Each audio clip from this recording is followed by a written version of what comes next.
seen is almost 3/4 of the risk of injury can be reduced by just putting your seatbelt on. A recent study in Japan estimated that drivers and front seat passengers are at a 5 times greater risk of dying in car crashes if the rear passengers are not wearing seatbelts. The most dramatic effect was seen in head-on collisions when backseat passengers are catapulted forward into the front seat and into the upper body and head of the driver and front seat passenger. The study estimated that the number of deaths could have been reduced almost 80% if backseat passengers had been wearing seatbelts. I usually don't wear a seatbelt when I'm driving the right time. I'm not going very fast, not going very far, and I've got an airbag, so I think I'm pretty well protected. Some people feel that they don't need to wear a seatbelt because they have an airbag in the car. An airbag is a great safety device, but the design of the airbag requires that the person be secured in their seat by the seatbelt. Here's a vehicle, it's a very large vehicle and it's a pretty serious frontal hit. When you come around and look at the interior, you can tell this person is not wearing a seatbelt because it locks in place and now you can't pull it back out of the seat. But when you look at all the injury patterns and actually the mechanisms here of the person, there's a head contact up into the windshield with some hair, cracks to the dashboard. The airbag does deploy, probably you can see here the steering column's been hit probably with the chest and it's come loose. And then down below here, you can see here's the contacts of one of the legs, you can see contact of the other leg. So both legs are being hit very hard into the instrument panel, along with coming up into the dashboard, facing the head into the windshield, and then this person or driver falls over to the side. You can see all the blood on the other bag and laid there until probably medics arrive.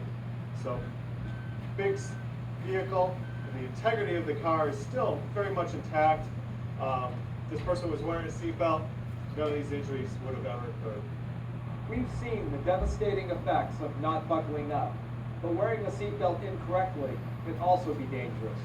Some common misuses of the seatbelt are placing the lap belt across the abdomen instead of low over the hips, placing the shoulder belt underneath the arm, having the lap belt or shoulder belt slack. Well, when I come to an accident scene and I see someone injured, it just makes me think that if they had been wearing their seatbelt, this probably wouldn't have happened. So I think they play a major part in saving lives in highway accidents. In Washington State, most people wear their seatbelt. If you're someone that doesn't, keep in mind that you could be pulled over and given a $101 ticket.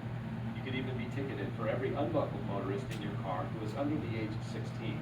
People age 16 and older who aren't buckled up could get their own seatbelt ticket, even if they're not driving.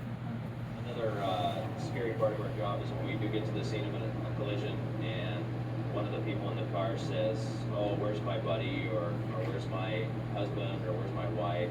or "Where's my children?" And immediately when you look in the car, you don't see them around there. And that's one of the worst feelings that you can have, is to be at a collision scene and not be able to find everyone who's supposed to be in the vehicle. When someone chooses not to wear a seatbelt, we all pay for that decision, and higher taxes, higher medical costs, and higher insurance premiums. On average, inpatient hospital care costs for unbelted crash victims are 50% higher than for people who buckle up. A 10% improvement in our seatbelt use rate reduces hospital costs in Washington State by $51 million each year. I don't wear seatbelts because they hurt across my collarbone when I'm driving. It's really uncomfortable. A lot of people say seatbelt makes you uncomfortable. Wah. You want to be uncomfortable, you want to sit in a chair, you want to be dead. The choice is yours.